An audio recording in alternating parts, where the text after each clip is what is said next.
Bonsoir. Au sommaire de l'actualité, ce mercredi 16 mai, la colère des étudiants en architecture qui demandent plus de moyens pour leur formation. Ils ont fait cours à l'hôtel de Chazera ce matin.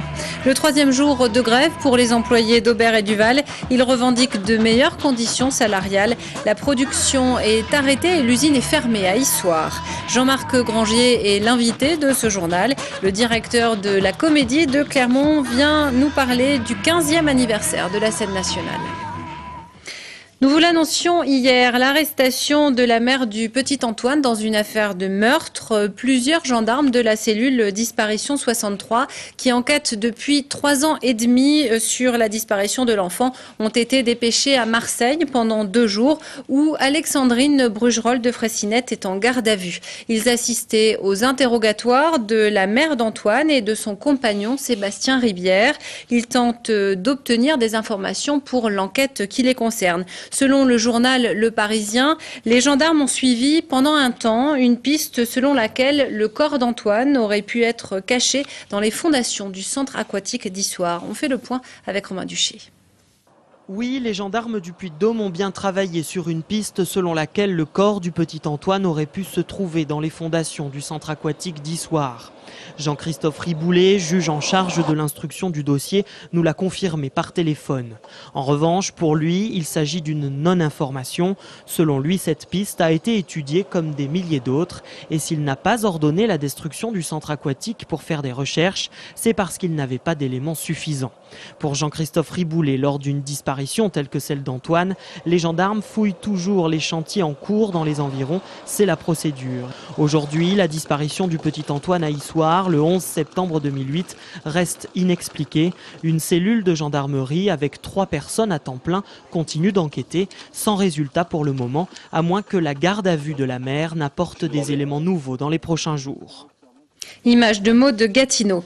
Les étudiants de l'école d'architecture de Clermont-Ferrand en appellent au nouveau gouvernement sur le point d'être nommés. Ils ont investi la cour de l'hôtel de Chazera à la DRAC ce matin, la direction régionale des affaires culturelles qui représente donc leur ministère de tutelle. Une délocalisation symbolique de leur cours pour dénoncer le sous-financement de leur formation. Selon eux, l'État investit presque 2 fois moins pour un étudiant en architecture que pour un autre. Les explications de Romain Duché. Drôle de déménagement. Aujourd'hui, les étudiants en architecture ont sorti leurs tabourets et leurs tables de travail, histoire de faire cours en extérieur à la direction des affaires culturelles. Une manière pour eux de manifester sans pour autant faire la grève. On a invité les élèves comme les professeurs à venir faire cours comme d'habitude. Vous voyez, il y en a qui révisent, d'autres qui font projet. On n'a pas de temps à perdre par un blocage classique en architecture, donc on a essayé de mettre ce temps à profit. Un peu plus tôt, le cortège est parti de l'école d'architecture, boulevard Côte-Blatin, pour remonter vers le centre-ville. Les étudiants en architecture demandent au nouveau gouvernement de ne pas les oublier en finançant davantage leur discipline. C'est assez précaire quand même, parce que ça coûte assez cher, c'est environ 1 500 € par étudiant en frais directs. Sachant que l'État verse par étudiant 6 800 € pour un étudiant en architecture contre 12 000 € pour un étudiant à la faculté standard. Le mouvement d'aujourd'hui est également soutenu par certains enseignants qui ont accepté de venir faire cours comme si de rien n'était. Chaque année, c'est de plus en plus difficile pour eux de subvenir à leurs besoins matériels. C'est quand même assez préoccupant. Au départ, c'était simplement des étudiants qui étaient boursiers, qui avaient des difficultés financières. Maintenant, ça devient des étudiants qui n'ont pas spécialement accès aux bourses sur critères financiers. Certains étudiants ont pu s'entretenir avec le directeur des affaires culturelles dans l'espoir de faire remonter leurs revendications jusqu'au ministère de la Culture. D'autres actions ne sont pas à exclure dans les prochains mois. Troisième jour de grève chez Aubert et Duval ce mercredi, alors que se tenait hier à Paris l'Assemblée générale des actionnaires. Les salariés ont fait le déplacement dans 4 bus depuis les Ancises, Issoire et d'autres usines du groupe Eramet. À Issoire, il y a 80% de grévistes. L'usine est fermée, la production arrêtée. Les employés revendiquent de meilleures conditions salariales. On écoute l'un d'eux au micro d'Ariane Monfray et Maud Gatineau. Aujourd'hui, on ne vit pas des salaires à Issoire. On sait qu'aujourd'hui, que les gens en 3-8 sur le site d'Issoire, ils gagnent entre 1000, 1100, 1200 € en 3-8. Prenez mon exemple, moi aujourd'hui, j'ai 34 ans d'ancienneté, en ayant travaillé en 3-8 pendant un certain nombre d'années, je fais 1500 €. C'est inacceptable. Tant qu'il n'y aura pas de dialogue, on ne pourra pas avancer. on a mis des directions et des hiérarchies aujourd'hui sur les sites, c'est des gendarmes. Ils n'ont rien à voir avec la production, ils n'ont rien à voir avec le social. Donc nous, ces gens-là, on n'en veut pas. Ils sont là justement pour harceler les travailleurs. Donc ça, c'est des choses qui sont inacceptables. Et c'est pour ça aussi qu'on est là. Le commissariat central a changé d'adresse. Les 600 fonctionnaires de police ont quitté la rue Pélissier pour rejoindre l'avenue de la République. Des locaux fonctionnels qui rassemblent différents services tels que la gestion des appels au 17 ou la section recherche de la police judiciaire. Voyez le reportage de Philippe Robert. Police secours, bonjour. Lorsque vous composez le 17 en zone police, votre appel aboutit dans cette salle, le centre information du commandement. 24 heures sur 24, 17 opérateurs radio se relaient pour répondre à plus de 80 000 appels par an. Les analyser, les traiter, les dispatcher.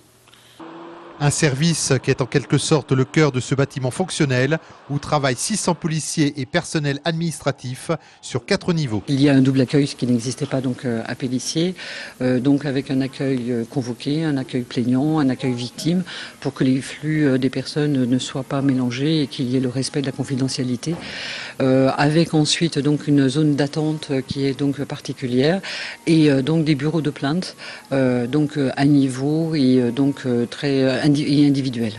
Et si quelques finitions sont encore en cours ici et là, le cadre de travail n'a plus rien à voir avec les locaux vétustes de la rue Pélissier. Là, on travaille dans des locaux agréables et aérés et clairs, comme vous pouvez le constater.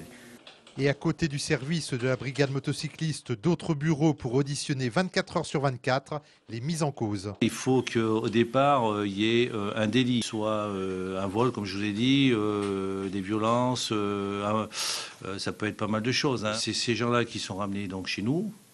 Après, donc, au vu de, justement des faits, soit on peut faire un placement en garde à vue, si vraiment les faits sont graves. Ou alors, sinon, on peut auditionner librement cette personne. Pour les cas les plus graves, les policiers du service régional de police judiciaire prennent le relais, mais 95% des affaires dans le Puy-de-Dôme concernent des délits mineurs. On passe au sport. Le Clermont Foot Auvergne s'apprête à jouer son dernier match de championnat. Il reçoit Laval vendredi soir pour le compte de la 38e journée de Ligue 2. Le club ne montera pas en Ligue 1, mais les joueurs ont l'intention de finir la saison en beauté à domicile. On écoute Cédric Beaucorny et Eugène Ekobo au micro de Philippe Robert.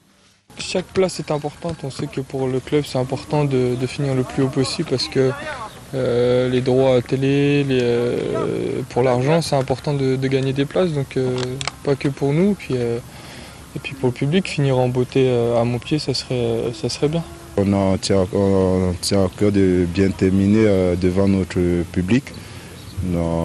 Une victoire vendredi fera du bien à tout le monde, à nous, pour pouvoir partir en vacances sur une note positive. Et aussi faire plaisir à notre public.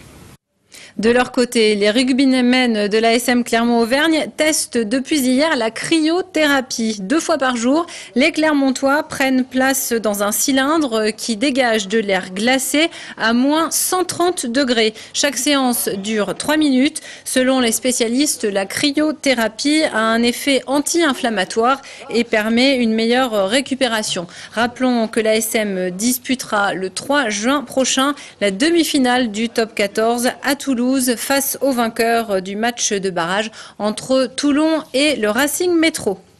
Jean-Marc Grangier est l'invité de ce journal. Bonsoir. Bonsoir. La Comédie de Clermont fête ses 15 ans et cela fait 10 ans que vous la dirigez. C'est quoi pour vous la Comédie en quelques mots ?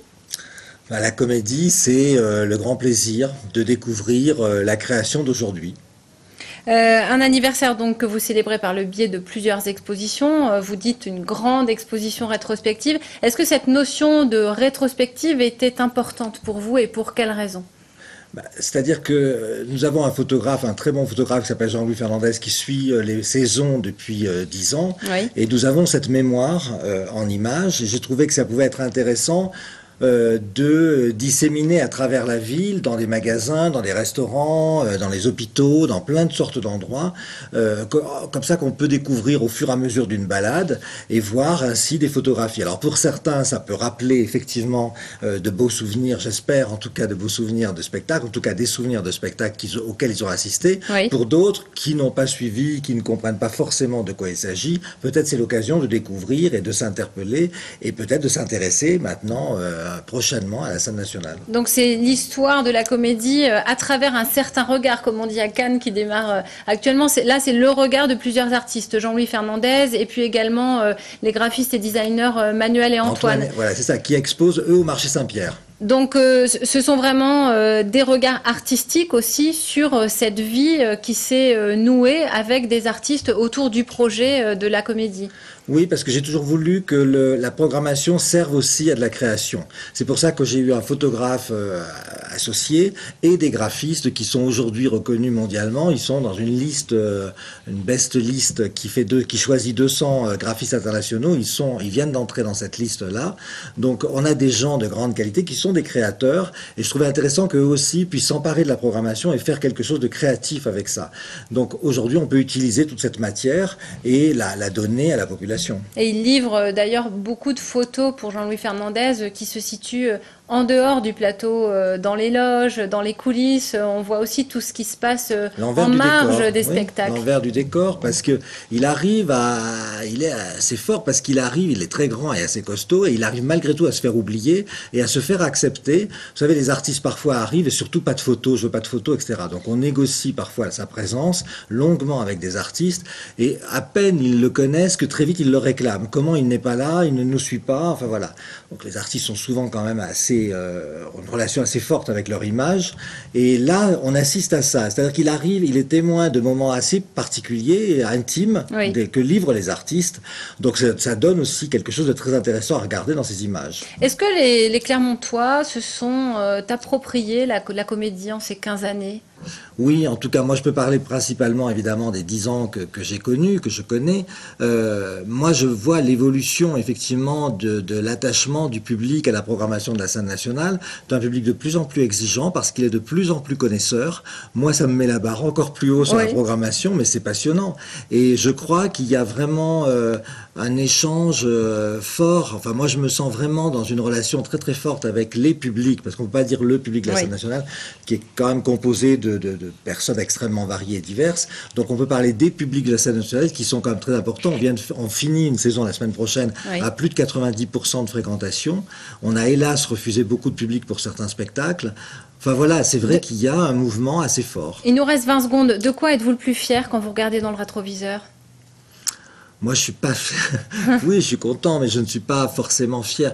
Non, je suis fier qu'effectivement, là, les fouilles démarrent et que ça, c'est le futur lieu identitaire soit aujourd'hui, parce que c'est un travail de très longue haleine, un travail incessant presque, de présence, de discussion, de négociation auprès des élus pour les convaincre de la nécessité de doter cette scène nationale. La scène nationale de Clermont-Ferrand doit avoir un théâtre et un lieu pour ouvrir encore plus ses portes et accueillir encore plus de public et d'artistes. Merci Jean-Marc Grangier d'avoir répondu à notre invitation. Donc grande exposition rétrospective de la Comédie de Clermont du 21 mai au 13 juillet prochain. C'est la fin de ce journal. Merci de l'avoir suivi. Dans un instant, les prévisions météo pour demain. Et prochain rendez-vous avec l'information, ce sera à 12h30 et à 18h30. Passez une très belle soirée.